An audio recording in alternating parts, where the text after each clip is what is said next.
बांग्लादेश ने 3 भारतीय शहरों में बंद कर दी है अपनी वीजा सर्विसेज। बांग्लादेश इस वक्त जल रहा है।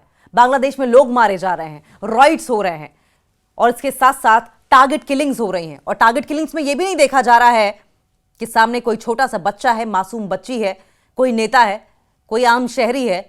कुछ भी नहीं देखा जा रहा है, कोई अधिकारी है देखा नहीं जा रहा है। हिंसा की आग में जलने को तैयार है बांग्लादेश, बिल्कुल नेपाल की तरह ही। लेकिन क्या बांग्लादेश के हिंसा में जलने का कोई रीजन भी है, कोई मकसद है? क्या जानबूझकर हिंसा में जलाया जा रहा है, हिंसा की आग में जलाया जा रहा है? हालात बेहद खराब हैं और इन हालातों के बीच में बांग्लादेश ने एक बड़ा फैसला लिया है। फैसला यह कि बांग्लादेश ने 3 भारतीय शहरों में अपनी वीजा सर्विसेज को बंद कर दिया है। और अब बांग्लादेश की ओर से इसको लेकर कारण क्या बताया गया है, यह भी आपको बताते हैं। बांग्लादेश ने 3 भारतीय शहरों में वीजा और काउंसलर सर्विसेज पर रोक लगा दी है। बांग्लादेशी एम्बेसी ने, बांग्लादेशी उच्चायोग ने यह नहीं बताया कि यह सस्पेंशन कितने समय तक जारी रहेगा। इससे पहले इंडिया ने बांग्लादेश में अपने मिशंस में वीजा सर्विसेज को रोकने का ऐलान किया था। भारत ने यह डिसीजन सुरक्षा स्थिति को देखते हुए लिया था। बांग्लादेश ने अप्रत्याशित परिस्थितियों का हवाला देते हुए नई दिल्ली, अगरतला और सिलीगुड़ी में अगली इंफॉर्मेशन तक सभी काउंसलर सेवाओं को वीजा जारी रखने पर रोक लगा दी है। बांग्लादेशी अगर मीडिया की बात करें तो Bangladeshi media the daily star ने बताया कि दिल्ली में बांग्लादेश मिशन के अपने बोर्ड पर लगाए गए एक नोटिस में कहा गया है कि अपरिहार्य परिस्थितियों के कारण नई दिल्ली में बांग्लादेश कमीशन से सभी काउंसलर और वीजा सेवाएं अगली सूचना तक के लिए अस्थायी रूप से निलंबित कर दी जाती हैं। तो जितनी भी सर्विसेज थी उन्हें फिलहाल के लिए सस्पेंड कर दिया गया है। बांग्लादेश ने क्या कहा था कि अनप्रेसिडेंटेड सिचुएशंस हैं बांग्लादेश में, अप्रत्याशित परिस्थितियां हैं और अप्रत्याशित परिस्थितियों का हवाला देते हुए दिल्ली, अगरतला और सिलीगुड़ी में जो भी बांग्लादेश की एम्बेसी थी, कहां राजधानी दिल्ली में, अगरतला में, सिलीगुड़ी में, सभी काउंसलर सेवाओं और वीजा सर्विसेज पर रोक लगा दी है।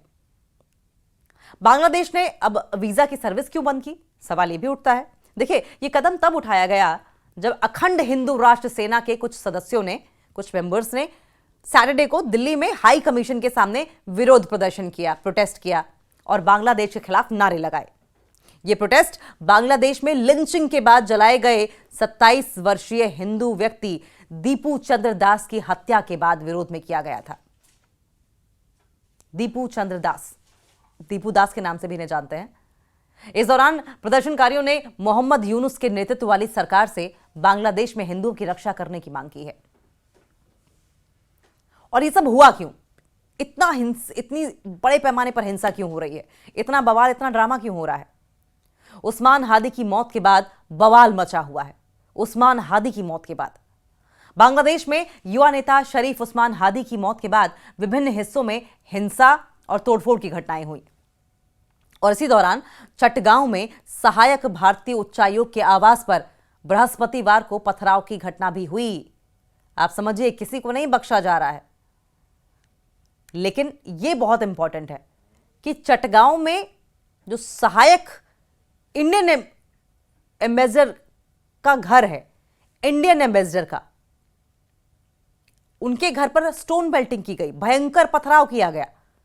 कुछ मास्क पहने हुए बंदूकधारी आए, गनमैन आए और 12 दिसंबर को मध्य ढाका के विजयनगर क्षेत्र में इंकलाब मंच के प्रवक्ता हादी के सिर में उस समय गोली मार दी गई थी जब वो चुनाव प्रचार कर रहे थे।